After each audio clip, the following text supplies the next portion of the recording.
নাতির সামনে ঠাকুমার উপর হামলা, বৃদ্ধার উপর হামলা, লুটপাটের চেষ্টা।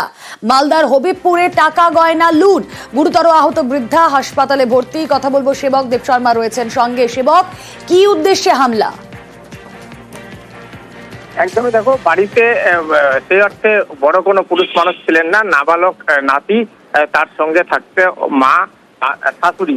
তাদের বাড়িতে হামলা দুষ্কৃতীর এবং ধারালো অস্ত্রশস্ত্র দিয়ে নাতির সামনেই ঠাকুমার উপর হামলা চালানো হয়। এরপর সোনার গয়না, নগদ টাকা লুট করে দুষ্কৃতীরা। শুধু তাই নয়, এরপর পাশের ঘরে আরেকটি ঘরে যেখানে তার মহিলা ছিলেন, সেই ঘরেও ঢুকেও তাদেরকে হেনস্থা করা হয় এবং নগদ টাকা গয়না লুট করা হয়। এবং এই জখম হয়েছেন আন্নবালা মৃধা, বয়স্ক মহিলা। তিনি মালদা মেডিকেল কলেজ হাসপাতালে ভর্তি।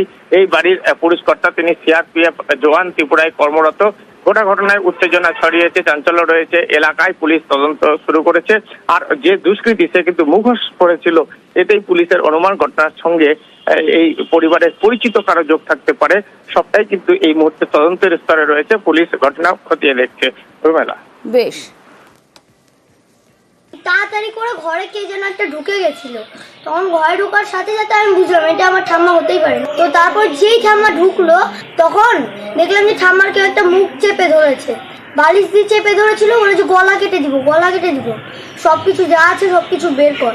যখন ওই ঘরে লুটপাট করা হয়ে গেছিল, তখন আমার মায়ের ঘরে এসেছিল আর কিসের ভয় দেখাচ্ছিল, বটিটার ভয় দেখাচ্ছিল। যারা এসেছিল তারা তো আমাদের ঘর থেকেই বটি নিয়েছিল। কজন ছিল? একজন। আর ওই সাইডে একজন ছিল, মোটা করে একটি লোক। কটার সময় তো? তখন বাজে 2টা, 2:30। নিউজ